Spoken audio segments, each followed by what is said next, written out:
서울의 가장 부유한 지역인 성북동, 그곳에서도 가장 높고 은밀한 곳에 자리한 강씨 가문의 저택은 현대적인 요새와도 같았다. 회색빛 석재와 검은색 강철로 이루어진 차가운 외벽은 외부의 시선을 철저히 차단했다. 이곳에 새로운 가정부 윤서연이 발을 들인 지 일주일째였다. 그녀는 마치 존재하지 않는 사람처럼 움직였다. 긴 복도를 지날 때도 발소리를 내지 않았고 고개를 깊이 숙인 그녀의 얼굴은 긴 앞머리에 가려져 좀처럼 표정을 읽을 수 없었다. 저택의 실질적인 안주인인 한미경 여사는 서연을 처음 본 순간부터 노골적인 경멸을 드러냈다. 그녀는 날카로운 눈으로 서연의 수수한 유니폼을 훑어보며 말했다. 어디서 저런 촌스러운 애를 데려왔어. 눈에 띄지 않게 굴어. 내 그림자조차 내 눈에 거슬리니까. 서연은 그저 내 사모님이라고 짧게 대답할 뿐이었다. 그녀의 무표정한 수능은 한 여사를 더욱 자극했다. 다른 고참 사용인들 역시 새로운 막내에게 혹독했다. 그들은 서연에게 가장 힘들고 더러운 일을 떠맡겼다. 거대한 응접실의 대리석 바닥을 손으로 닦는 일부터 아무도 사용하지 않는 별채의 먼지를 터는 일까지.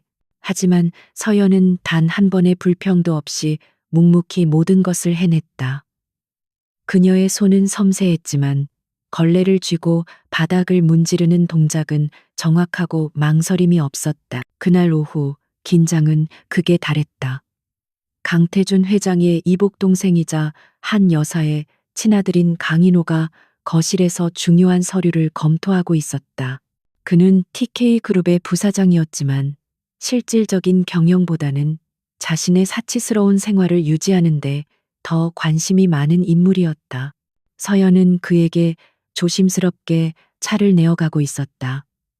그녀가 쟁반을 테이블에 내려놓으려는 순간 고참 하녀가 뒤에서 그녀를 세게 밀쳤다. 조심 좀 하지. 하녀의 날카로운 목소리와 함께 쟁반이 기울어졌다. 뜨거운 차가 강인호의 값비싼 이탈리아제 슈트와 그가 펼쳐놓은 재무보고서 위로 쏟아졌다. 정적이 흘렀다. 강인호는 믿을 수 없다는 듯 천천히 고개를 들었다. 그의 얼굴은 분노로 붉게 물들었다. 이게 지금 뭐 하는 짓이야. 그가 고함을 질렀다. 잉크가 번진 서류는 순식간에 못 쓰게 되어버렸다. 한미경 여사가 소란을 듣고 달려왔다. 어머, 인호야, 괜찮니? 그녀는 아들을 살피다 말고 서연의 뺨을 거세게 내리쳤다. 네가 감히 내 아들 앞길을 망쳐? 저 서류가 얼마나 중요한 건 줄 알아. 당장 이 집에서 끄지 못해. 서연은 바닥에 엎드린 채 쏟아진 찻잔 조각을 주었다. 그녀의 뺨은 붉게 부어올랐지만 눈빛은 놀라울 정도로 차분했다. 그녀는 고개를 숙인 채 말했다. 죄송합니다, 부사장님. 죄송합니다, 사모님. 그녀의 순종적인 태도는 오히려 모욕감을 자극했다. 강인호는 혐오스럽다는 듯 그녀를 쳐다보며 말했다. 당장 치워. 보기만 해도 역겨우니까. 서연은 묵묵히 모든 것을 치우고 응접실을 나갔다. 복도를 걷는 그녀의 어깨는 미세하게 떨리고 있었지만 그것이 두려움 때문인지 혹은 다른 감정 때문인지는 아무도 알 수 없었다. 그녀는 이 굴욕을, 이 경멸을 뼛속까지 새기고 있었다. 하지만 그들이 모르는 것이 있었다. 윤서연의 눈은 단순한 가정부의 눈이 아니었다. 그녀는 모든 것을 기록하고 있었다. 고개를 숙이고 바닥을 닦는 동안에도 그녀의 귀는 저택 안의 모든 소리를 흡수했다. 한미경 여사가 누구와 통화하며 자금에 대해 이야기하는지, 강인호가 자신의 사무실에서 어떤 비밀스러운 방문객을 맞이하는지, 그녀의 눈은 저택의 복잡한 보안 시스템 배치도와 사각지대를 정확히 파악했다. 그녀는 사용인들의 교대 시간, 경비원들의 순찰 경로, 심지어 각 방의 자물쇠 종류까지 완벽하게 외웠다. 강인호가 쏟아진 서류 더미 속에서 황급히 숨기려 했던 몇 장의 종이에 적힌 스위스 은행의 로고를 그녀는 놓치지 않았다. 그녀는 고의적으로 자신을 민 하녀의 얼굴과 그 순간 만족스럽게 웃던 다른 하녀들의 표정까지 모두 기억했다. 이 저택은 그녀에게 무대였고 그녀는 가장 완벽한 연기자였다. 밤이 깊어지고 저택의 모든 불이 꺼졌다. 자정을 알리는 시계 소리가 희미하게 울려 퍼졌다. 서연은 좁고 곰팡내 나는 가정부의 방 침대에서 조용히 일어났다. 그녀는 낡은 유니폼을 벗고 검은색의 몸에 꼭 맞는 활동복으로 갈아입었다. 머리를 단정하게 묶어 올린 그녀의 모습은 낮의 유순한 가정부와는 완전히 다른 사람이었다. 그녀의 눈빛은 더 이상 순종적이지 않았고 차가운 결의로 빛나고 있었다. 서연은 창문을 통해 지붕으로 소리 없이 빠져나왔다. 그녀는 자신이 파악해둔 경비 시스템의 사각지대만을 골라 이동했다. 높은 담장을 따라 설치된 적외선 감지기를 능숙하게 피하며 그녀는 그림자처럼 저택의 경계를 벗어났다. 몇 블록 떨어진 곳에 주차된 평범한 검은색 세단에 올라탄 그녀는 시동을 걸고 서울의 심장부를 향해 차를 몰았다. 그녀는 완벽하게 어둠 속으로 사라졌다. 차는 강남의 최고급 주상복합 건물의 지하 주차장으로 들어섰다. 서연은 전용 엘리베이터를 타고 최상층 펜트하우스로 향했다. 문이 열리자 거대한 통유리창 너머로 서울의 야경이 펼쳐졌다. 거실 중앙에는 한 남자가 서서 그녀를 기다리고 있었다. 그는 대한민국 최대 기업 TK그룹의 총수 강태준 회장이었다. 그는 낮 동안 회사에서 냉철한 카리스마를 내뿜던 CEO였지만 지금 그의 눈에는 오직 걱정과 안타까움만이 가득했다. 그는 서연에게 다가가 그녀의 붉게 부은 뺨을 조심스럽게 어루만졌다. 오늘 힘들었지 보고 받았어. 그의 목소리는 분노로 낮게 잠겨 있었다. 서연은 그의 손을 잡으며 고개를 저었다. 괜찮아요. 예상했던 일인걸요. 그들 눈에 나는 먼지보다 못한 존재여야 하니까. 그녀의 목소리는 낮과는 달리 힘이 있었고 지성이 넘쳤다. 그녀는 강태준의 유일한 안식처이자 그의 숨겨진 아내였다. 강태준은 그녀를 소파로 이끌어 앉혔다. 미안해, 서연아. 내가 당신을 그런 곳으로 보내는 게 아니었는데. 서연은 그의 입술에 손가락을 가져다 대며 말을 막았다. 우리가 선택한 일이에요. 아버님의 죽음이 단순한 사고가 아니라는 걸 밝혀내야 해. 그리고 한미경 여사가 TK그룹을 좀먹고 있는 걸 막아야 해요. 그녀의 눈빛이 날카로워졌다. 강태준은 무겁게 고개를 끄덕였다. 1년 전 그의 아버지인 강 회장이 갑작스러운 심장마비로 세상을 떠났다. 그리고 모든 경영권은 유언에 따라 아들인 태준에게 넘어왔지만 새어머니인 한미경 여사와 이복 동생 강인호는 여전히 막대한 영향력을 행사하며 회사의 자금을 빼돌리고 있었다. 태준은 그들의 비자금 내역을 파악하려 했지만 증거는 철저히 숨겨져 있었다. 서연은 탁월한 재무 분석가이자 전략가였다. 하지만 외부에서는 그들의 관계를 철저히 비밀에 붙였다. 태준의 곁에 있는 아내로서가 아니라 가장 의심받지 않을 위치에서 적의 심장부로 들어가는 것. 그것이 그들의 계획이었다. 오늘 강인호의 서류에서 스위스 은행 계좌 정보를 봤어요. 그들이 자금을 해외로 빼돌리는 통로가 확실해요. 서연이 말했다. 태준의 눈이 번뜩였다. 그것만으로는 부족해. 결정적인 장부가 필요해. 아버지가 한미경을 견제하기 위해 따로 관리하던 비밀 장부가 분명히 있을 거야. 서연이 고개를 끄덕였다. 그 저택 어딘가에 숨겨져 있겠죠. 그들이 나를 더 철저히 무시하고 경멸할수록 나는 더 자유롭게 움직일 수 있을 거예요. 오늘 그 뺨 한 대는 그 대가로 싼 편이죠. 그녀는 태연하게 말했지만 태준은 그녀의 손을 더욱 굳게 잡았다.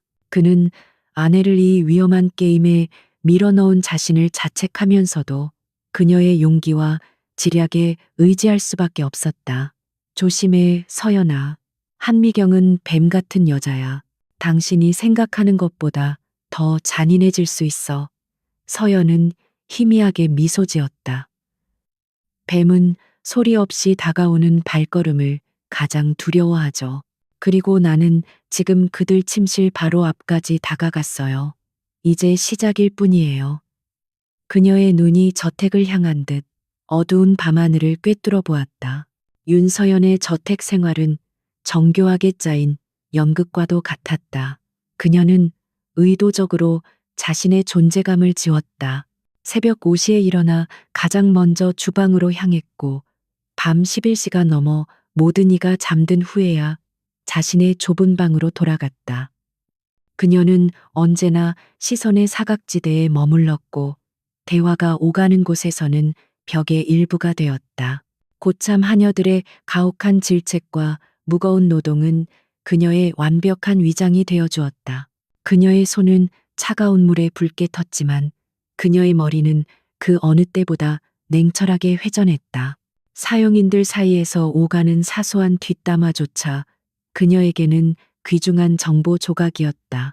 누가 한미경 여사의 총애를 받는지, 강인호 부사장이 일주일에 몇 번이나 비밀스러운 손님을 만나는지. 그녀는 이 거대한 저택의 신경망을 한 올 한 올 파악해 나갔다. 그녀의 무관심해 보이는 시선은 사실 모든 것을 꿰뚫어 보고 있었다. 어느 날 오후, 서연은 강인호의 개인 서재를 청소할 임무를 받았다. 그곳은 저택 내에서도 가장 사적인 공간으로 한미경 여사조차 아들의 허락 없이는 들어가지 않는 곳이었다. 고참 하녀는 서연에게 먼지 하나 남기지 말라며 엄포를 놓았다. 이는 분명 그녀를 시험하고 곤경에 빠뜨리려는 의도였지만 서연에게는 절호의 기회였다. 그녀는 청소 도구를 들고 묵묵히 서재로 들어갔다. 서재는 강인호의 성격을 그대로 보여주듯 화려하지만 무질서했다. 값비싼 양주병이 여기저기 널려 있었고 책상 위에는 서류들이 산더미처럼 쌓여 있었다. 서연은 능숙하게 책장의 먼지를 털어내면서도 예리한 눈으로 주변을 살폈다. 그녀의 시선은 책상 구석에 놓인 고급 파쇄기 쉐들에 고정되었다. 파쇄기 용지는 거의 꽉 차 있었지만 기계 입구에 종이 몇 장이 걸려 멈춰 있었다. 그녀는 기계를 점검하는 척하며 걸린 종이들을 조심스럽게 빼냈다. 그것들은 은행 명세서의 일부였다. 대부분은 심하게 찢어져 있었지만 그녀는 크레딧 스위스와 UBS라는 단어 그리고 반복적으로 등장하는 케이맨 제도의 한 법인명을 식별할 수 있었다. 그녀는 종이 조각들을 재빨리 앞치마 주머니 깊숙이 숨겼다. 그리고는 파쇄기 용지를 비우기 위해 밖으로 나갔다. 용지를 비우고 돌아오는 길, 그녀는 2층 복도를 지나고 있었다. 그때 한미경 여사의 침실 문이 살짝 열린 틈으로 격앙된 목소리가 새어나왔다. 서연은 본능적으로 걸음을 멈추고 청소 카트 뒤에 몸을 숨겼다. 최 이사, 지금 장난해요? 자금이 왜 묶였다는 거야? 내가 그 부동산 프로젝트 서두르라고 몇 번이나 말했어.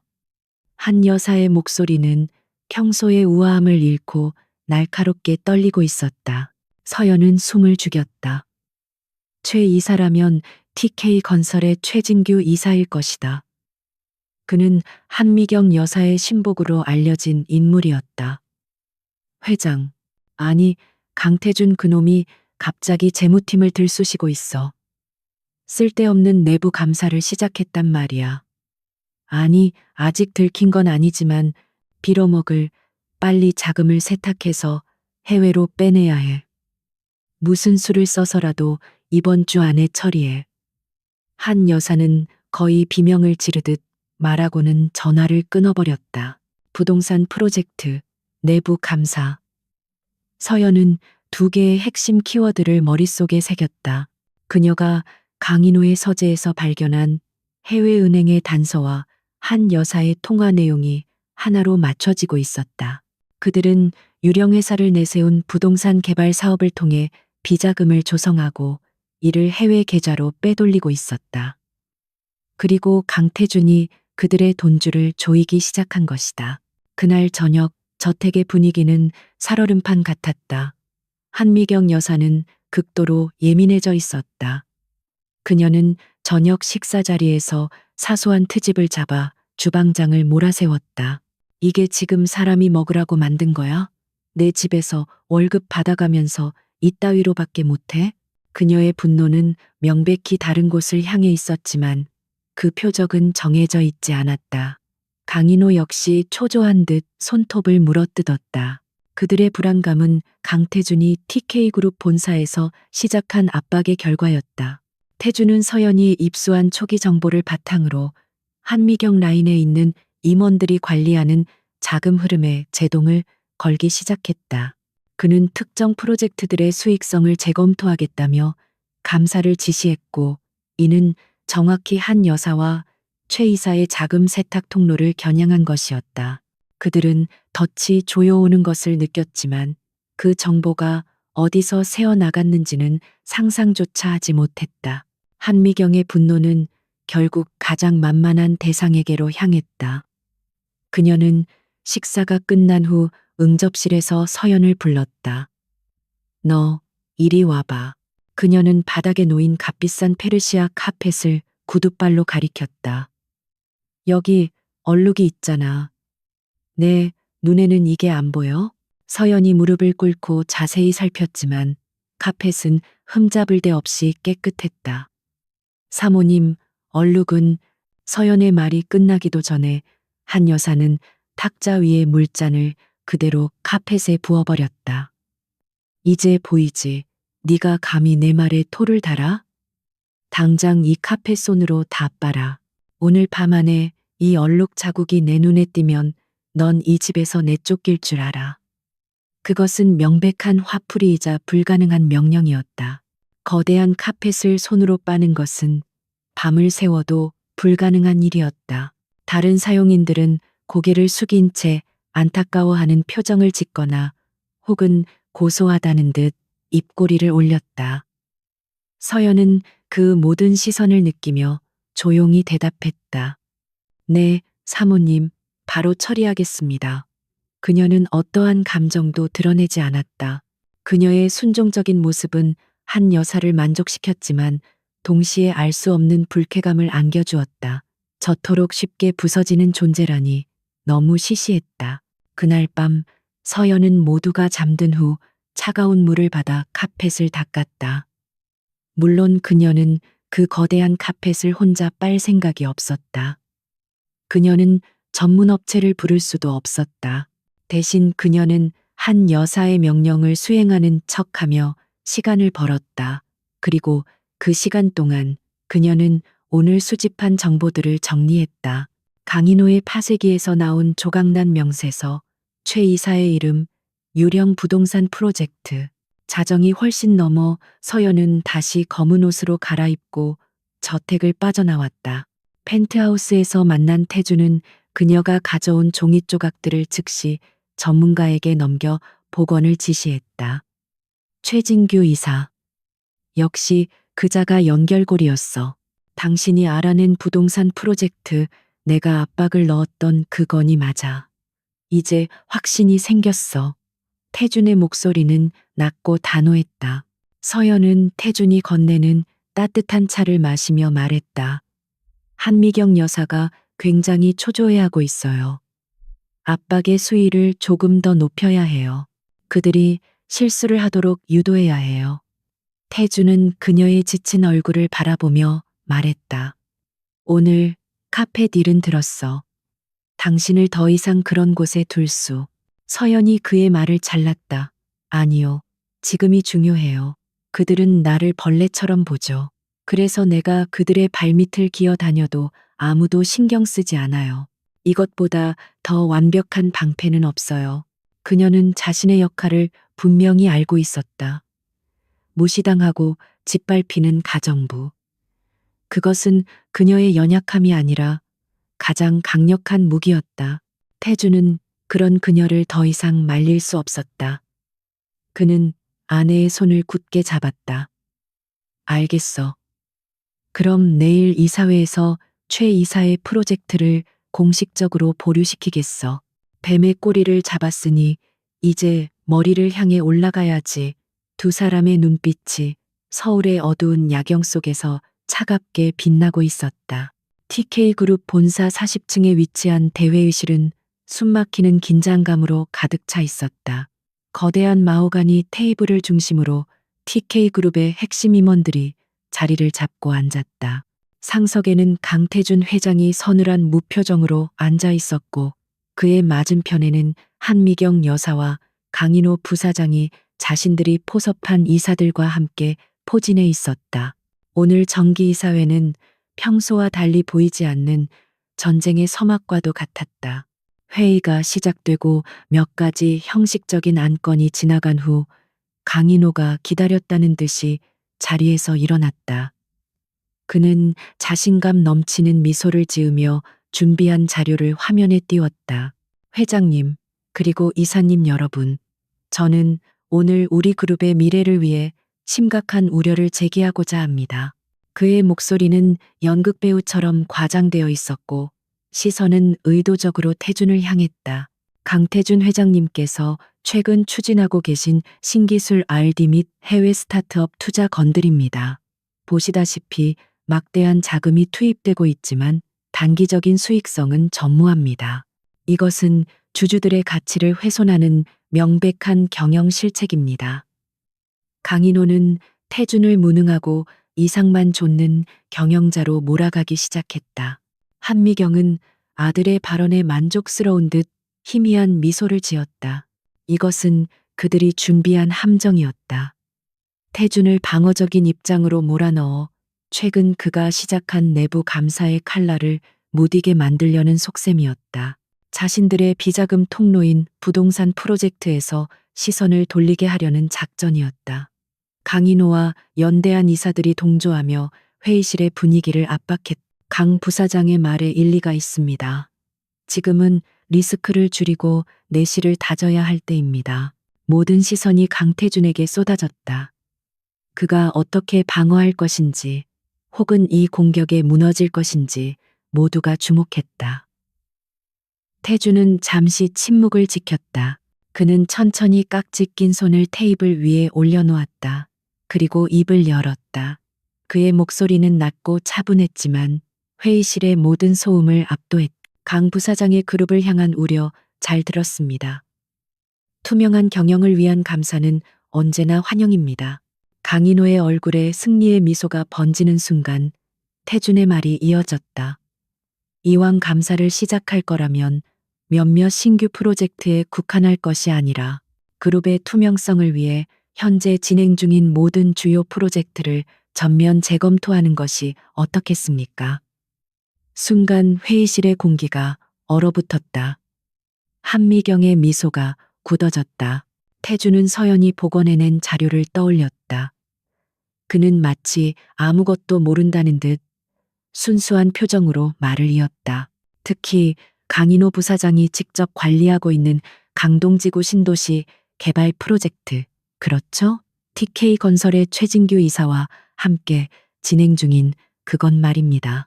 태준이 정확히 핵심을 짚어내자 강인호의 얼굴이 하얗게 질렸다.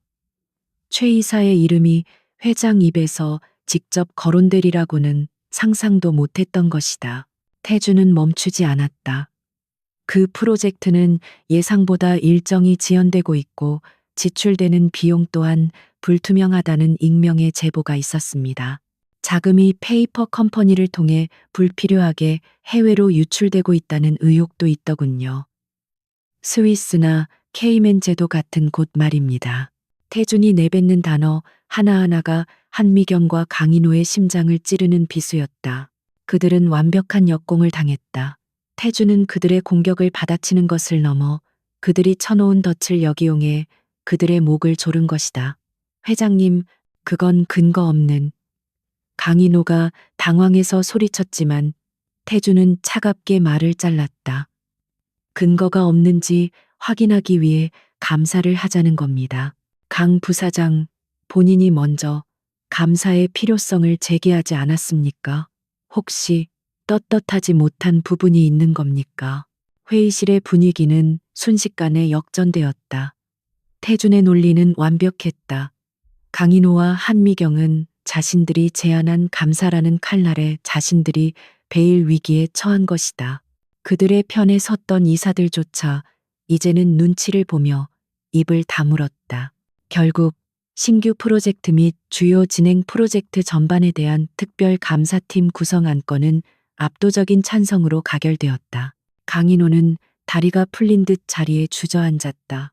그날 밤 강씨 저택의 공기는 폭풍 전야처럼 무거웠다. 한미경은 자신의 서재에서 닥치는 대로 물건을 집어던지며 분노를 터뜨렸다. 그리고 TK건설의 최진규 이사를 저택으로 긴급히 호출했다. 그녀는 태준이 모든 것을 알고 있다는 공포에 휩싸였다. 어디서 샌 거지? 어떻게 안 거지? 그 애송이가 감히 내 뒤를 밟아? 때마침 윤서연은 저녁 식사 뒷정리를 마치고 차를 준비하라는 지시를 받았다. 그녀는 묵직한 찻쟁반을 들고 한미경의 2층 서재로 향했다. 문이 살짝 열려 있었고 안에서는 이미 고성이 오가고 있었다. 서연은 발소리를 죽이고 문 앞에 멈춰 섰다. 최 이사, 당신 머리는 장식이야? 어떻게 그놈이 스위스 계좌까지 알게 둔 거야? 한미경의 비명이 복도까지 울렸다. 최 이사의 목소리는 공포에 질려 떨리고 있었다. 사모님, 맹세합니다. 저는 흔적을 남기지 않았습니다. 대체 누가, 내부 소행이 분명합니다. 누군가 장부를 빼돌린 게 틀림없습니다. 서연은 조용히 문을 노크했다. 방 안의 대화가 순간 멈췄다. 누구야? 한미경의 날카로운 목소리가 들렸다. 서연은 평소의 유순한 목소리로 대답했다. 차, 가져왔습니다. 사모님. 잠시 후 문이 거칠게 열리고 최 이사가 튀어나왔다. 그의 얼굴은 땀으로 범벅이 되어 있었고 공포로 일그러져 있었다. 그는 서연을 마치 가구처럼 무시하고 황급히 계단을 내려갔다. 서연은 서재 안으로 들어갔다. 방 안은 난장판이었고 한미경은 부들부들 떨며 소파에 앉아 있었다. 그녀는 서연을 보자 마모해 차놓고 당장 꺼지지 않고 서연은 찻잔을 테이블에 내려놓고 조용히 머리를 조아렸다. 그녀가 방을 나오기 직전 한미경의 혼잣말을 들었다. 장부, 그래, 장부만 없애면 돼. 그 망할 영감탱이의 서재, 거길 뒤져야 해. 서연의 심장이 낮게 울렸다. 고 회장님의 서재. 그녀는 결정적인 단서를 얻었다. 그녀는 묵묵히 문을 닫고 어두운 복도로 사라졌다. 그녀의 얼굴에는 그 어떤 감정도 떠오르지 않았지만 그녀의 머릿속은 다음 계획으로 빠르게 움직이고 있었다. 강씨 저택의 응접실은 그 어느 때보다 화려하고 소란스러웠다. 이사회에서의 굴욕적인 패배 이후 한미경 여사는 자신의 건재함을 과시하고 동요하는 주주들을 다독이기 위해 성대한 파티를 열었다. 최고급 샴페인이 강물처럼 흘렀고 오케스트라의 감미로운 선율이 값비싼 샹들리에 불빛 아래 흩어졌다. 강인호는 억지 미소를 지으며 영향력 있는 인사들 사이를 오갔다. 그들의 화려한 웃음소리 뒤에는 불안과 탐욕이 뒤섞여 있었다. 윤서연은 하얀 앞치마를 두른 채 쟁반을 들고 그림자처럼 사람들 사이를 오갔다. 그녀는 빈 잔을 치우고 가벼운 목례로 응답하며 자신의 존재감을 완벽하게 지웠다. 아무도 그녀의 얼굴을 주목하지 않았다. 그녀는 이 화려한 연애의 완벽한 소품이었다. 하지만 그녀의 눈은 한순간도 쉬지 않고 저택의 동쪽 별관 2층 복도 끝에 있는 굳게 닫힌 문을 향해 있었다. 그곳은 강태준의 아버지 고 강 회장의 개인 서재였다. 회장이 세상을 떠난 직후 한미경은 그곳을 추억을 보존한다는 명목으로 즉시 봉인했다. 하지만 서연은 그녀의 혼잣말을 기억했다. 그곳에 비밀 장부가 있었다. 저택의 모든 경비 시스템 도면을 외운 서연은 그 서재에만 이중 보안 장치가 걸려 있다는 것을 알았다. 오래된 기계식 자물쇠와 한미경이 추가로 설치한 최신 전자식 경보 시스템이었다. 파티가 절정으로 치닫던 밤 10시, 서연은 지금이 기회라고 판단했다. 손님들과 경호 인력의 절반 이상이 본관의 연회장에 집중되어 있었다. 그녀는 빈 쟁반을 들고 조용히 주방 쪽으로 향했다. 주방 역시 밀려드는 주문으로 전쟁터나 다름없었다. 요리사들과 하인들이 땀을 흘리며 분주하게 움직였다. 서연은 주방 뒤편 직원들만 사용하는 작은 창고로 들어갔다. 그녀는 그곳에 미리 숨겨둔 작은 배전반을 찾았다. 연회장이나 주방의 메인 전원이 아닌 별관과 연결된 구형 회로였다. 그녀는 주머니에서 작은 금속 도구를 꺼내 들었다. 그것은 강태준이 외부의 조력자를 통해 비밀리에 구해준 특수 합선 장치였다. 그녀는 망설임 없이 두 개의 전선을 정확한 지점에 접촉시켰다. 강한 스파크가 튀며 오존 냄새가 퍼졌다. 몇 초 후 주방 구석에 있던 대형 오븐에서 검은 연기가 피어오르기 시작했다. 불이야, 연기 난다. 한 요리사가 비명을 질렀다. 곧이어 주방 구역에 화재 경보기가 날카로운 소리를 내며 울리기 시작했다. 연회장의 음악 소리가 끊기고 사람들의 웅성거림이 공포에 찬 소음으로 변했다. 경호팀장과 고참 집사가 즉시 주방으로 달려왔다. 모든 인력의 시선이 화재의 근원지로 쏠렸다. 이 혼란을 틈타 서연은 연기가 피어오르는 주방의 반대편 문으로 빠져나왔다. 그녀는 본관의 소란을 등지고 조용한 동쪽 별관으로 향했다. 복도는 예상대로 텅 비어 있었다. 경보음 소리가 멀리서 희미하게 들려왔다. 그녀는 2층으로 올라가고 강 회장의 서재문 앞에 섰다. 굳게 닫힌 떡갈나무 문은 위압적이었고 문 옆의 작은 벽면에는 붉은 빛을 깜빡이는 보안 패널이 달려 있었다. 서연은 숨을 골랐다. 주방의 혼란은 기껏해야 10분, 길어야 15분일 것이다. 그녀는 앞치마 안쪽에 숨겨둔 얇은 도구 세트를 꺼냈다. 그녀는 먼저 보안 패널을 처리해야 했다. 그녀는 패널의 덮개를 조용히 분리하고 내부의 복잡한 회로를 응시했다. 이것은 그녀의 전문 분야가 아니었지만 태준이 제공한 설계도를 몇 주 동안 연구하며 이 순간을 준비했다. 그녀는 작은 집게를 이용해 경보 시스템이 중앙 통제실로 신호를 보내는 회선을 정확히 끊어냈다. 붉은 전멸등이 꺼졌다. 이제 남은 것은 낡았지만 견고한 기계식 자물쇠였다. 그녀는 얇고 긴 텐션 렌치와 피크를 자물쇠 구멍에 밀어 넣었다. 그녀의 손길은 믿을 수 없을 정도로 섬세하고 안정적이었다. 그녀는 청소부가 아니라 마치 숙련된 기술자처럼 보였다. 그녀는 귀를 문에 바싹 대고 내부 핀의 움직임에 집중했다. 딸깍. 첫 번째 핀이 넘어가는 소리가 들렸다. 그녀의 이마에 땀이 맺혔다. 멀리서 들려오던 소란이 조금씩 잦아드는 것 같았다. 시간이 없었다. 그녀는 호흡을 가다듬고 다시 한번 피크를 미세하게 움직였다. 딸깍, 딸깍. 나머지 핀들이 연달아 제자리를 찾았다. 마지막으로 텐션 렌치를 돌리자 둔탁한 금속음과 함께 자물쇠가 풀렸다. 서연은 조심스럽게 문을 열고 안으로 들어갔다.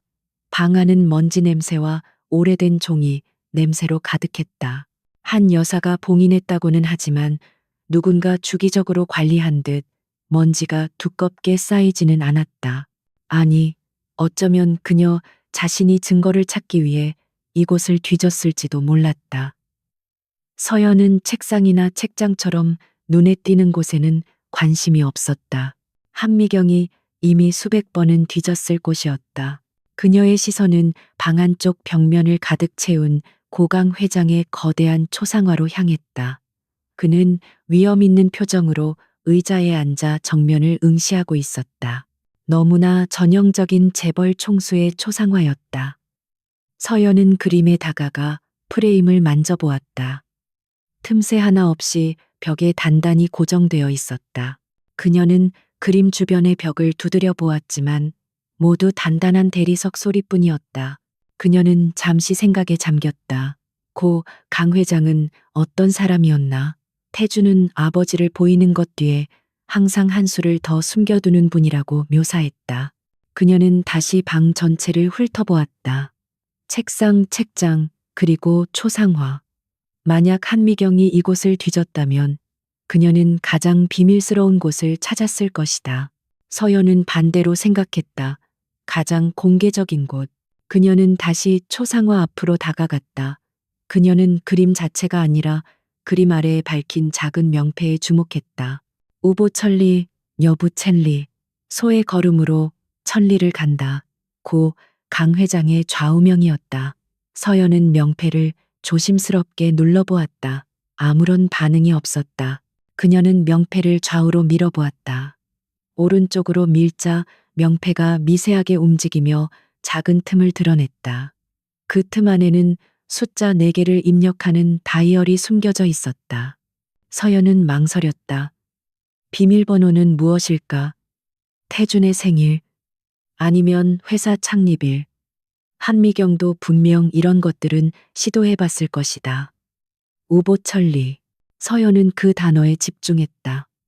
그녀는 태준에게 들었던 이야기를 기억해냈다.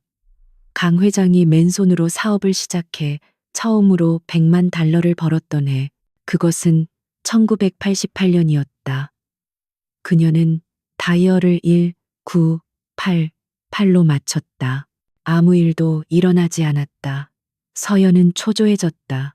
그때 벽 너머 복도에서 희미하게 사람의 목소리가 들리는 듯했다. 주방의 소동이 정리된 것이다. 그녀는 마지막으로 한 가지를 더 시도했다. 강 회장이 가장 사랑했던 것, 하지만 한미경이 가장 경멸했던 것, 그것은 태준의 친어머니, 즉 강 회장의 첫 번째 아내의 기일이었다. 4월 16일. 서연은 다이얼을 0, 4, 1, 6으로 맞췄다.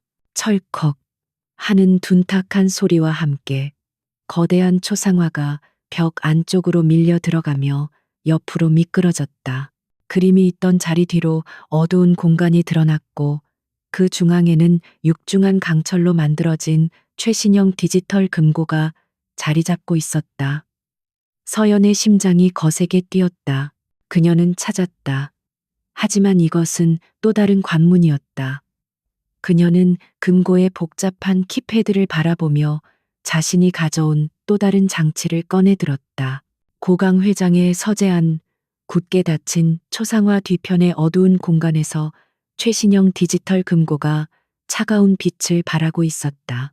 윤서연은 자신이 가진 마지막 도구, USB 드라이브처럼 생긴 소형 해킹 장치를 꺼내 들었다. 그녀에게 남은 시간은 얼마 없었다. 주방의 소라는 이미 정리되기 시작했고 경비원들이 제자리로 돌아오기까지는 몇 분 남지 않았다. 그녀는 금고 측면에 숨겨진 포트의 장치를 연결했다. 이것은 단순한 비밀번호 입력이 아니었다. 시스템의 방화벽을 강제로 무너뜨리고 관리자 권한을 탈취해야 하는 복잡한 작업이었다. 그녀가 장치를 작동시키자 키패드의 불빛이 불규칙하게 전멸하기 시작했다. 그녀의 이마에 식은땀이 흘렀다. 단 한 번의 실수로도 시스템이 영구적으로 잠기거나 혹은 한미경의 개인 휴대폰으로 즉각적인 경보가 전송될 수 있었다. 그녀는 숨을 죽이고 진행률을 나타내는 작은 액정 화면을 응시했다. 바로 그 시각, 본관 연회장에서 한미경은 불현듯 밀려오는 편두통에 미간을 찌푸렸다. 시끄러운 음악과 사람들의 가식적인 웃음소리가 유난히 거슬렸다. 그녀는 방금 주방의 사소한 전기압선 사고에 대해 보고받았다. 하지만 그녀의 오랜 경험이 뭔가가 잘못되었다고 경고하고 있었다. 단순한 사고치고는 타이밍이 너무 절묘했다. 그녀는 강인호에게 손님들을 맡기고 조용히 연회장을 빠져나왔다. 서재안, 삐빅 하는 짧은 전자음과 함께 금고의 키패드가 녹색으로 바뀌었다. 철컥, 둔탁한 소리와 함께 묵직한 강철문이 열렸다. 서연은 지체 없이 문을 열었다. 안에는 현금 다발이 아닌 단 2개의 물건만이 들어 있었다. 하나는 검은색 가죽으로 장정된 두꺼운 장부였고, 다른 하나는 낡은 편지 봉투였다. 그녀의 심장이 발소리처럼 크게 울렸다. 그녀는 먼저 장부를 집어들었다. 그녀의 거칠어진 손끝으로 고급 가죽의 감촉이 느껴졌다. 첫 페이지를 넘기자 빽빽하게 손으로 쓰인 숫자들이 눈에 들어왔다. 날짜, 금액, 암호화된 수신인. 그리고 그녀가 강인호의 사무실에서 보았던 바로 그 스위스와 케이맨 제도의 은행 계좌 번호들이었다. 이것은 한미경과 최 이사가 수년간 TK그룹의 자금을 어떻게 체계적으로 빼돌렸는지 기록한 완벽한 증거였다. 장부 밑에는 내 아들 태준에게라고 쓰인 편지가 놓여 있었다. 서연은 잠시 망설였지만 이것 역시 중요한 단서일 수 있음을 직감했다. 그녀는 조심스럽게 봉투를 열었다. 그것은 고 강 회장의 친필 유서와도 같았다. 그는 한미경의 끝없는 야망과 탐욕에 대한 두려움, 그리고 자신이 그녀를 제대로 통제하지 못했다는 후회를 토로했다. 편지의 마지막 줄은 그녀의 등골을 서늘하게 만들었다. 태준아, 그 여자는 단순히 탐욕스러운 게 아니다. 그 여자는 위험하다. 절대 믿지 마라. 바로 그때 서연의 예민한 청각이 별관 복도 쪽에서 희미하게 다가오는 발소리를 포착했다. 하이힐 소리였다. 한미경이었다. 서연은 즉시 감정을 추스르고 준비해온 펜 형태의 고속 스캐너를 꺼냈다. 그녀는 장부의 페이지를 한 장 한 장 넘기며 미친 듯이 스캔하기 시작했다. 윙 하는 미세한 소음이 정적 속에서 유난히 크게 들렸다. 한미경은 2층으로 올라오는 계단을 밟고 있었다. 그녀는 알 수 없는 불안감에 휩싸여 곧장 동쪽 별관 남편의 서재가 있는 곳으로 향하고 있었다. 그곳은 저택에서 가장 안전한 곳이었지만 오늘따라 그곳이 가장 불안하게 느껴졌다. 그녀의 발걸음이 점점 가까워지고 있었다. 서연은 마지막 장과 편지를 스캔했다. 모든 데이터가 암호화되어 장치에 저장되었다. 그녀는 장부와 편지를 정확히 원래 있던 자리에 되돌려 놓았다. 땀으로 축축한 손으로 금고문을 닫고 잠갔다. 철컥. 키패드의 불빛이 다시 붉은색 대기 상태로 돌아왔다. 그녀는 해킹 장치를 회수하고 초상화 뒤에 비밀 스위치를 눌렀다. 스윽 소리 없이 초상화가 제자리로 돌아오며 벽과 하나가 되었다. 마지막으로 그녀는 보안 패널의 덮개를 열고 끊어냈던 경보선을 재빨리 연결했다. 모든 것을 원상태로 돌려놓는데 걸린 시간은 단 1분. 그녀는 서재문을 조심스럽게 열고 밖으로 나왔다. 낡은 자물쇠가 찰칵하고 잠기는 소리가 복도에 울렸다. 그녀가 막 몸을 돌리려는 순간 그녀는 온몸이 얼어붙는 것을 느꼈다. 복도 저편 불과 몇 미터 떨어진 곳에서 한미경이 자신을 노려보고 있었다. 그녀의 손에는 아직 미처 주머니에 넣지 못한 얇은 금속 피크가 들려 있었다.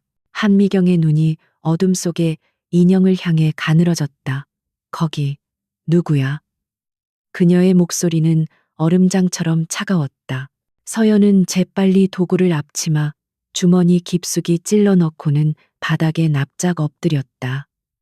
그녀의 목소리는 완벽한 공포에 질려 떨리고 있었다. 사모님, 저 서연입니다. 주방 경보 소리 때문에 이쪽은 괜찮은지 확인하러. 한미경은 의심스러운 눈초리로 그녀에게 다가왔다. 그녀는 서연의 머리부터 발끝까지 훑어보았다. 땀에 젖은 머리카락, 겁에 질린 눈동자, 볼품없는 유니폼. 그녀는 콧방귀를 뀌었다. 내 따위가 여길 왜 확인해. 주제넘게. 여긴 네가 드나들 곳이 아니야. 당장 눈앞에서 사라져. 서연은 죄송합니다. 죄송합니다. 를 연발하며 쥐처럼 재빨리 계단 쪽으로 도망쳤다. 한미경은 서연이 사라지는 모습을 차갑게 지켜보았다. 저렇게 멍청하고 겁 많은 계집애가 뭘 할 수 있겠는가. 그녀는 자신의 예민함을 탓하며 고개를 저었다. 하지만 의심은 사라지지 않았다. 그녀는 서재문으로 다가가 직접 자물쇠를 확인했다. 단단히 잠겨 있었다. 보안 패널도 정상적으로 작동 중이었다. 모든 것이 완벽했다. 그러나 그녀의 불안감은 여전했다. 전기 합선. 그녀는 주방의 소동과 이 별관의 보안 시스템을 연결지었다. 누군가 의도적으로 교란을 일으킨 것이라면. 그때 그녀의 머릿속에 한 사람이 떠올랐다. 이 저택의 구조를 속속들이 알고 고강 회장의 절대적인 신임을 받았으며 자신이 저택을 장악한 이후 노골적으로 불만을 표했던 단 한 사람. 수석 집사. 그는 30년 넘게 이 집에서 일했다. 그는 너무 많은 것을 알고 있었다. 한미경의 눈이 차가운 분노로 번뜩였다. 그래, 그 늙은이였어. 파티가 끝나고 맞이한 다음 날 아침, 강씨 저택의 공기는 그 어느 때보다 차갑고 팽팽했다. 한미경은 밤새 잠을 이루지 못했다. 그녀의 머릿속은 전기 합선과 고 회장의 서재, 그리고 그 앞에서 쥐새끼처럼 떨고 있던 가정부 윤서연의 얼굴로 가득 차 있었다. 하지만 그녀는 직감적으로 그 멍청한 계집애가 범인일 리 없다고 판단했다. 그런 치밀한 계획은 그녀의 수준을 한참 벗어나는 일이었다.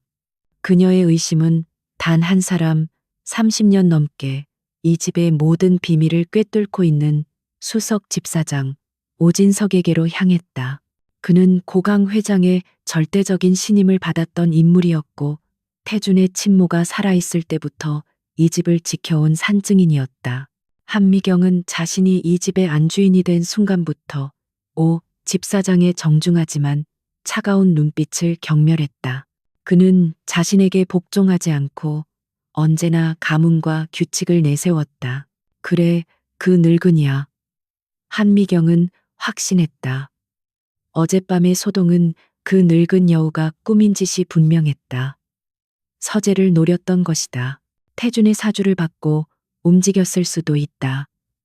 그녀는 오 집사장을 제거해야 할 뿐만 아니라 그가 혹시라도 뭔가를 빼돌렸는지 확인해야 했다. 그리고 무엇보다 저택의 모든 하인들에게 본보기로 보여줘야 했다.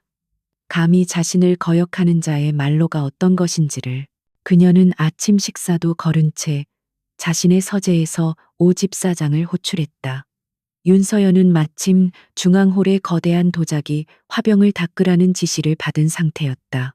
그곳은 서재 입구가 훤히 보이는 위치였다. 서연은 자신의 존재를 완벽히 숨긴 채 마른 천으로 도자기를 문지르며 귀를 기울였다. 오 집사장이 평소처럼 단정한 모습으로 서재로 들어서는 것이 보였다. 부르셨습니까, 사모님? 오 집사장의 목소리는 평온했다. 한미경은 서류 더미에서 고개도 들지 않고 말했다. 오 집사장, 이 집에서 일한 지 얼마나 됐지? 회장님을 모신 지 32년 되었습니다. 그래, 32년, 강산이 3번 변할 시간이군. 그 긴 시간 동안 이 집의 물건들에 정이라도 들었나 보지? 아니면 탐욕이 생긴 건가? 오 집사장의 표정이 굳어졌다. 사모님, 무슨 말씀이신지. 바로 그때 한미경이 손짓하자 그녀의 개인 경호원 2명이 작은 상자를 들고 들어왔다. 그들은 상자를 테이블 위에 거칠게 내려놓았다. 한미경이 직접 상자를 열었다. 그 안에는 그녀의 다이아몬드 목걸이와 값비싼 시계 몇 점, 그리고 현금 다발이 들어 있었다. 오 집사장의 눈이 충격으로 커졌다. 이것은 한미경은 차갑게 웃으며 일어섰다. 어젯밤 파티의 혼란을 틈타내 보석함에서 사라진 것들이지. 그런데 이게 왜 집사장의 개인 숙소 벽난로 뒤편에서 발견됐을까? 그녀는 완벽한 거짓말을 하고 있었다. 그것은 그녀가 직접 경호원을 시켜 숨겨둔 자신의 물건들이었다. 오, 집사장은 얼굴이 하얗게 질려 뒷걸음질 쳤다. 사모님, 맹세합니다. 저는 결코 그런 짓을 하지 않았습니다. 이것은 모함입니다. 그의 평생의 자부심과 명예가 한순간에 무너져 내리고 있었다. 모함, 이 증거가 눈앞에 있는데도 감히 내 아들 태준이와 짜고 이 집을 혼란에 빠뜨리려 해.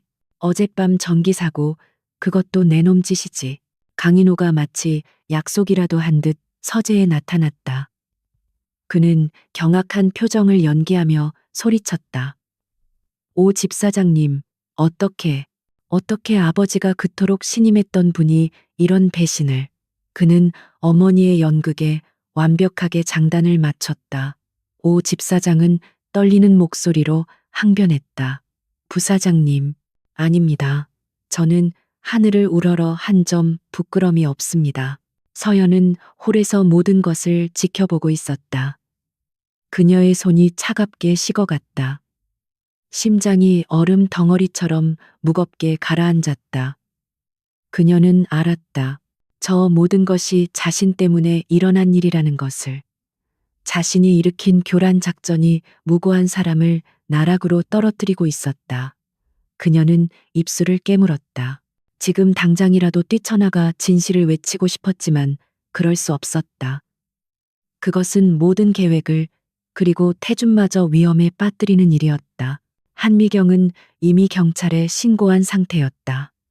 곧이어 저택으로 2명의 경찰관이 들어왔다. 그들은 이 거대한 저택의 위압적인 분위기에 주눅이 든 듯 보였다.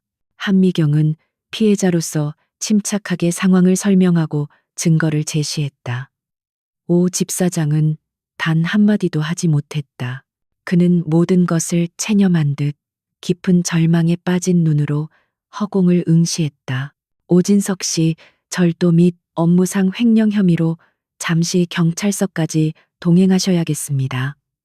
경찰의 말에 오 집사장은 쇠사슬에 묶인 죄수처럼 천천히 몸을 돌렸다. 그는 경찰들에게 이끌려 자신이 평생을 바쳐 봉사했던 저택의 중앙홀을 가로질러 나갔다. 모든 하인들이 복도에 나와 이 굴욕적인 광경을 지켜보고 있었다. 그들의 눈에는 공포와 동정, 그리고 약간의 고소함이 뒤섞여 있었다. 오 집사장은 입구에서 잠시 멈췄다. 그의 시선이 하인들 사이를 헤매다 화병 뒤에 숨은 듯 서 있는 서연과 마주쳤다. 그의 눈은 혼란과 깊은 슬픔으로 가득 차 있었다. 그는 이 모든 일이 왜 일어났는지 이해할 수 없었다. 서연은 그의 시선을 피해야만 했다. 그녀는 겁에 질린 하녀처럼 고개를 깊이 숙였다. 그녀의 침묵은 그에게 유죄 판결을 내리는 것과 같았다. 오 집사장이 현관 밖으로 사라지고 저택에는 무거운 침묵이 내려앉았다. 한미경은 만족스러운 미소로 하인들을 둘러보았다. 모두 똑똑히 봤겠지. 이 집에서는 그 누구도 나를 속일 수 없어. 쥐새끼는 이런 꼴이 되는 거야. 다들 내 자리로 돌아가. 그녀의 목소리는 승리감에 차 있었다. 그녀는 내부의 적을 제거했고 동시에 직원들에게 강력한 경고를 날렸다. 그날 밤 서연은 펜트하우스에서 태준을 만났다. 그녀의 얼굴은 평소와 달리 죄책감과 분노로 창백했다. 태준 씨, 오 집사장님이 저 때문에, 제가 만든 소동 때문에 그분이 모든 걸 뒤집었었어요. 그녀의 목소리가 떨렸다. 그녀는 그날 있었던 모든 일을 자세히 설명했다. 태준의 얼굴은 차가운 분노로 굳어졌다. 오 집사장은 그에게 단순한 집사장이 아니었다. 어머니가 돌아가신 후 아버지의 엄격함 속에서 유일하게 따뜻함을 베풀어준 어른이었다. 그 여자가 감히 오 집사장님을 건드렸어. 태준의 목소리는 강철처럼 차가웠다. 그는 서연의 어깨를 감싸 안았다. 서연 씨, 이건 당신 탓이 아니야. 한미경이라는 괴물이 저지른 짓이야. 그녀는 자신을 위해서라면 누구든 희생시킬 수 있는 여자야. 이걸로 우린 더 이상 망설일 이유가 없어졌어. 서연은 눈을 감았다가 떴다. 그녀의 눈에는 더 이상 죄책감이 아닌 차가운 결의가 서려 있었다. 그녀는 주머니에서 작은 USB 드라이브를 꺼내 태준에게 건넸다. 여기, 아버님의 서재에서 찾은 모든 것이에요. 비밀 장부, 원본 스캔 파일과 아버님의 편지, 모든 게 들어있어요. 태준은 드라이브를 받아 즉시 노트북에 연결했다. 화면에 떠오르는 장부의 내용은 상상 이상으로 충격적이었다. 수백억에 달하는 자금이 수십 개의 유령 회사를 거쳐 한미경과 강인호의 해외 계좌로 흘러 들어간 내역이 낱낱이 기록되어 있었다. 그리고 아버지의 편지, 그것은 아들을 향한 절박한 경고이자 유언이었다. 태준은 주먹을 세게 쥐었다. 그녀는 무고한 사람의 인생을 망가뜨리며 이걸 지키려 했지. 태준은 서연을 바라보았다. 한미경은 스파이를 찾으려다 진짜 스파이에게 가장 강력한 무기를 쥐어준 셈이야. 우린 이걸 사용할 거야. 다가오는 주주총회. 그곳이 그 여자의 심판대가 될 거요. 그리고 내가 약속하지. 오 집사장님의 명예. 우리가 반드시 되찾아 줄 거야. 두 사람의 결의는 오 집사장의 희생으로 인해 더욱 단단해져 있었다. 복수의 칼날은 이제 한미경의 목 바로 앞까지 다가와 있었다.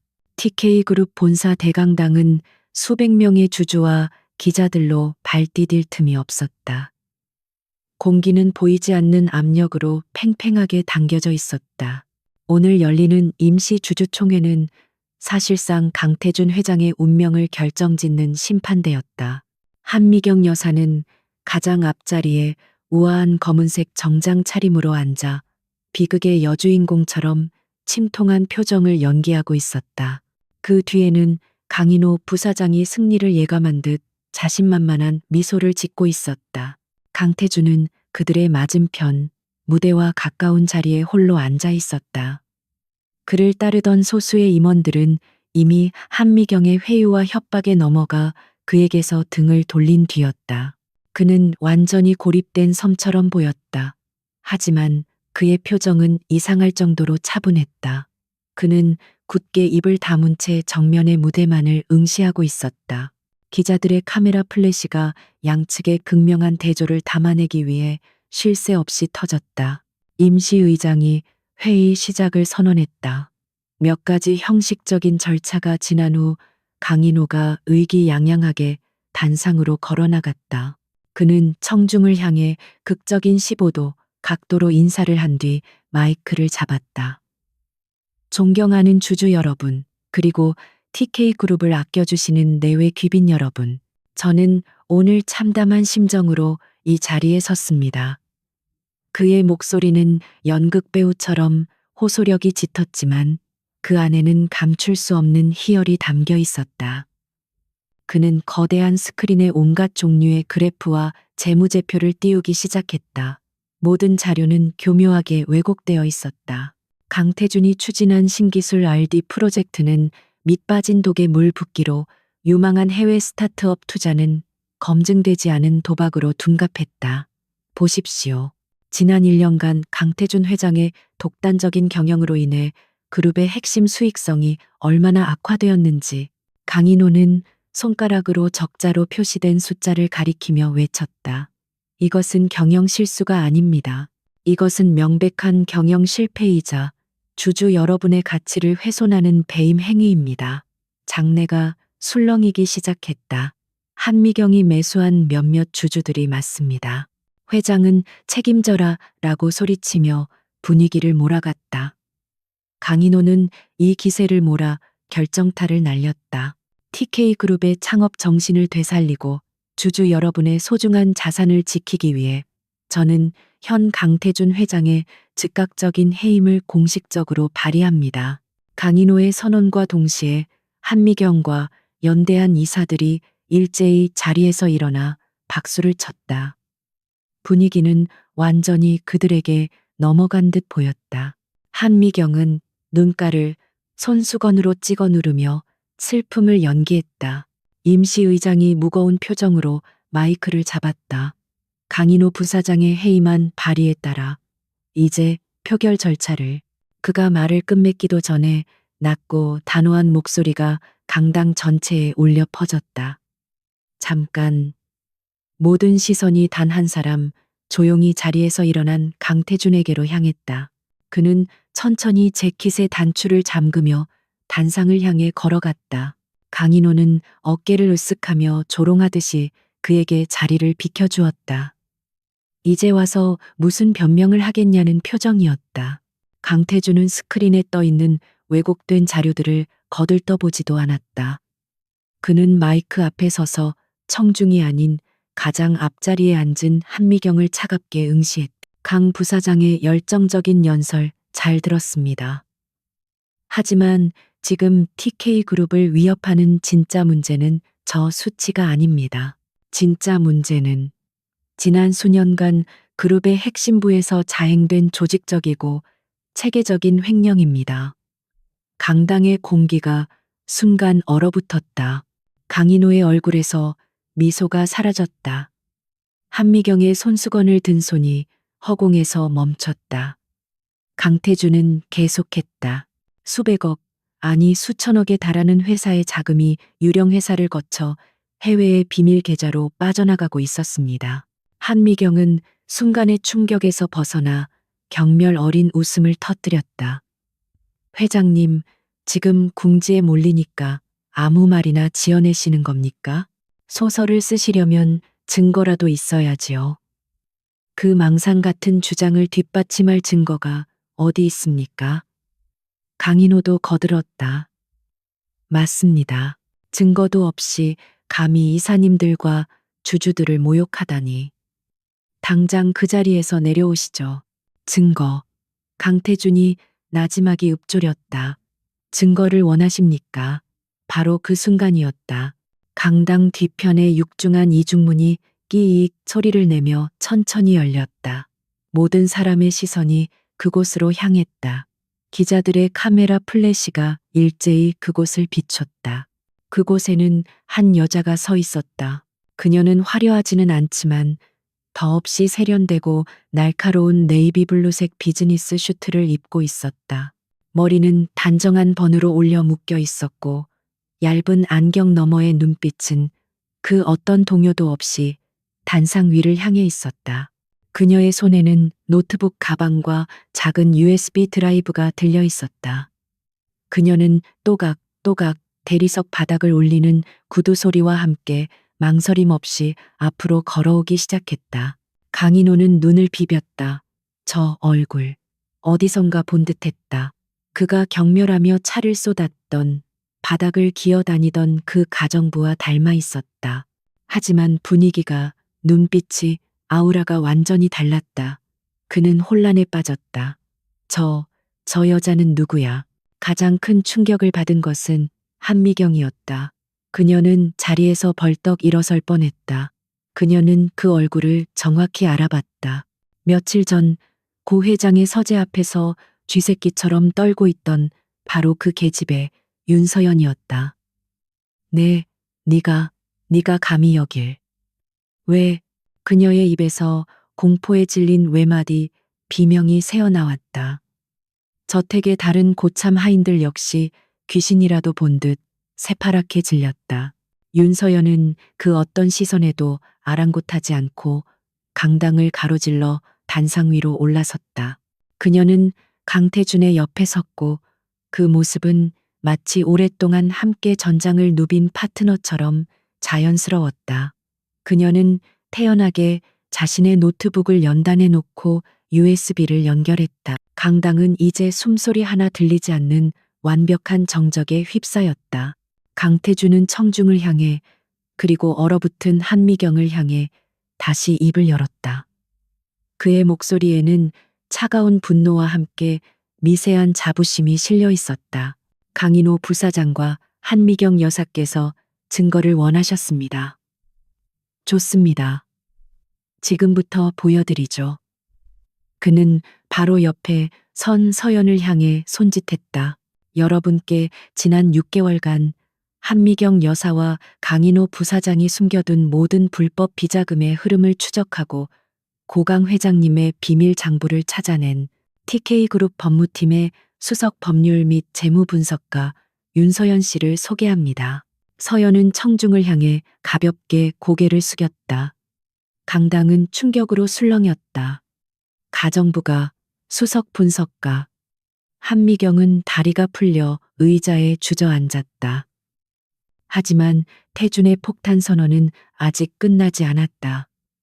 그는 서연의 어깨를 감싸 안으며 이사회 전체를 향해 그리고 세상을 향해 선포했다. 그리고 저 강태준의 유일하고도 법적인 아내입니다. 그 순간 강당은 폭발했다. 수십 대의 카메라 플래시가 두 사람을 향해 동시에 터졌고 기자들은 미친 듯이 소리를 질렀다. 아내라고요? 저 여자가 회장님의 부인이었습니까? 한미경은 더 이상 비명조차 지르지 못했다. 그녀의 얼굴은 핏기 하나 없이 하얗게 질려 완벽한 파멸의 순간을 맞이한 채 굳어 있었다. 서연은 그런 그녀를 무표정하게 내려다보며 노트북에 엔터키를 눌렀다. 강태준의 충격적인 선언이 강당을 뒤흔든 바로 그 순간 윤서연은 침착하게 엔터키를 눌렀다. 강인호가 띄워놓았던 왜곡된 재무제표가 사라지고 거대한 스크린에는 검은색 가죽으로 장정된 낡은 장부 표지가 나타났다. 그것은 고강 회장의 서재, 초상화 뒤편에 숨겨져 있던 바로 그 비밀 장부였다. 강당의 모든 소음이 일순간에 멈췄다. 이것은 서연이 마이크 앞에 섰다. 그녀의 목소리는 낮고 또렷했으며 수백 명의 군중을 압도하는 힘이 있었다. 고 강 회장님께서 생전에 직접 기록하신 비밀 장부의 원본 스캔 파일입니다. 한미경 여사와 강인호 부사장이 수년간 어떻게 TK그룹의 자금을 체계적으로 빼돌렸는지에 대한 완벽한 증거입니다. 스크린이 넘어가며 장부의 내용이 한 페이지씩 확대되어 나타났다. 날짜, 금액, 암호화된 수신인 코드, 그리고 서연이 강인호의 사무실에서 발견했던 바로 그 스위스 은행과 케이맨 제도의 유령 법인 계좌번호들이 정확히 일치했다. 수백억 원의 자금이 강동 신도시 개발 프로젝트라는 명목 아래 최진규 이사의 TK건설을 통해 세탁되고 있었다. 이 자금 세탁의 실무는 TK건설의 최진규 이사가 담당했습니다. 서연은 다음 파일을 재생했다. 강당에는 한미경 여사의 날카로운 목소리가 울려 퍼졌다. 음성 파일 재생, 최 이사. 지금 장난해요? 자금이 왜 묶였다는 거야? 빨리 자금을 세탁해서 해외로 빼내야 해. 그것은 그날 밤 서연이 한미경의 서재 문 밖에서 녹음했던 통화 내용이었다. 거짓말. 저건 다 조작이야. 음모라고. 강인호가 이성을 잃고 단상을 향해 달려들려 했지만 이미 강태준이 고용해둔 사설 보안 요원들에게 즉시 저지당했다. 한미경은 아니야, 아니야, 저건 사실이 아니야 라는 말만 공허하게 중얼거리며 넋이 나간 사람처럼 앉아 있었다. 그녀의 완벽했던 가면이 산산조각 나고 있었다. 서연은 조금의 동요도 없이 마지막 증거를 스크린에 띄웠다. 그것은 고강 회장이 태준에게 남긴 친필 편지였다. 태준아, 그 여자는 단순히 탐욕스러운 게 아니다. 그 여자는 위험하다. 절대 믿지 마라. 서연은 청중을 향해 말했다. 고강 회장님은 한미경 여사의 끝없는 탐욕을 알고 계셨습니다. 그리고 자신의 죽음이 단순한 심장마비가 아닐 수도 있음을 암시하셨습니다. 그녀는 계속해서 말했다. 한미경 여사는 이 장부를 찾는 과정에서 자신의 범죄를 은폐하기 위해 30년간 강씨 가문을 위해 헌신한 오진석 집사장에게 절도 누명을 씌워 파멸시켰습니다. 장내에 있던 몇몇 고참 직원들 사이에서 탄식이 터져 나왔다. 모든 퍼즐 조각이 맞춰지는 순간이었다. 모두 조작이야. 당장 저 여자를 끌어내.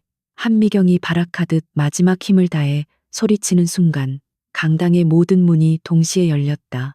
들어온 것은 기자들이나 주주들이 아니었다. 서울중앙지방검찰청 금융범죄수사팀의 검사와 수사관들이었다. 그들은 망설임 없이 단상을 향해 그리고 한미경이 앉아있는 앞줄을 향해 걸어왔다. 강태준이 마이크를 잡았다. 저는 오늘 이 자리가 열리기 전 아버님의 유지를 받들어 이 모든 증거 자료를 검찰에 제출했습니다. 검찰팀장이 한미경과 강인호 그리고 청중석 구석에서 쥐죽은 듯 숨어있던 최진규 이사를 차례로 지목했다. 한미경 씨, 강인호 씨, 최진규 씨. 당신들을 특정경제범죄가중처벌법상 횡령 및 배임, 자본시장법 위반 혐의로 긴급 체포합니다. 차가운 수갑이 그들의 손목에 채워졌다. 기자들의 카메라 플래시가 광란처럼 터졌다. 어딜 감히 내가 누군 줄 알고 날 건드려. 이거 놔. 강인호는 짐승처럼 발버둥 쳤지만 건장한 수사관들에게 무력하게 끌려나갔다. 한미경은 모든 것을 포기한 듯 핏기 하나 없는 하얀 얼굴로 인형처럼 끌려나갔다. 그녀의 마지막 시선이 단상 위에 서연에게 닿았다. 그 눈에는 경멸이 아닌 알아볼 수 없는 공포가 담겨 있었다. 모두가 무시하고 멸시했던 가정부. 그 가정부가 대한민국을 호령하던 재벌 가문의 추악한 비밀을 밝혀내고 그들의 거대한 제국을 무너뜨린 것이다. 강태준은 단상에서 내려와 이 모든 광경을 묵묵히 지켜보고 서 있는 서연의 손을 굳게 잡았다. 수백 명의 주주와 기자들 앞에서 두 사람은 서로를 마주보며 승리의 침묵을 공유했다. 몇 달의 시간이 흘렀다. TK그룹은 강도 높은 구조조정과 내부 감사를 통해 썩은 살을 도려냈다. 강태준은 아버지의 비밀 장부를 바탕으로 해외로 빼돌려졌던 자금의 상당 부분을 회수하는 데 성공했고 그룹은 기적적으로 다시 안정을 되찾았다. 강태준은 진정한 리더십을 증명하며 주주들의 절대적인 신임을 얻었다. 윤서연은 더 이상 저택의 그림자가 아니었다. 그녀는 회장 사모님이라는 호칭 대신 TK그룹 법무팀의 수석 고문이자 이사회 멤버로서 당당히 태준의 곁을 지켰다. 그녀의 날카로운 분석력과 흔들림 없는 결단력은 그룹을 재건하는데 결정적인 역할을 했다. 직원들은 더 이상 그녀를 무시하지 않았고 경외심을 담아 윤 고문님이라고 불렀다. 오진석 집사장은 모든 누명을 벗고 명예를 회복했다. 그는 한미경의 협박에 못 이겨 거짓 증언을 했던 다른 하인들의 눈물 어린 사과를 받았다. 태주는 그에게 두둑한 퇴직금과 함께 편안한 노후를 제안했지만 오 집사장은 정중히 사양했다. 그는 두 분의 행복한 모습을 지켜보는 것이 이 늙은이의 마지막 소임이라며 예전처럼 묵묵히 저택을 지켰다. 한미경과 강인호 그리고 최진규 이사는 재판에서 모든 혐의가 유죄로 인정되어 법정 최고형을 선고받았다. 고강 회장의 죽음에 대한 재수사 역시 진행되었고 그들이 고의로 회장의 건강을 방치했다는 정황 증거가 드러나 형량은 더욱 가중되었다. 그들의 탐욕은 결국 그들 자신을 삼키는 덫이 되었다. 그리고 오늘 모든 폭풍이 지나간 서울의 하늘은 눈부시게 맑았다. TK그룹 40층, 이제는 고강 회장이 아닌 강태준 회장의 집무실. 그는 거대한 통유리창 앞에 서서 분주하게 움직이는 도시의 스카이라인을 내려다보고 있었다. 잠시 후 따뜻한 손이 그의 손을 감쌌다. 윤서연이 재킷을 입은 채 그의 곁에 섰다. 이제 정말 다 끝났네요. 서연이 나지막이 말했다. 태주는 그녀를 돌아보며 부드럽게 미소 지었다. 그의 눈에는 더 이상 복수심이나 분노가 아닌 따뜻한 평온함이 자리 잡고 있었다. 아니, 이제 시작이지. 우리 둘의 진짜 시작. 그는 그녀의 손을 굳게 잡았다. 무시당했던 가정부와 고립되었던 회장. 두 사람은 가장 어둡고 차가운 곳에서 서로의 진심을 믿고 의지하며 마침내 정의의 빛을 되찾았다.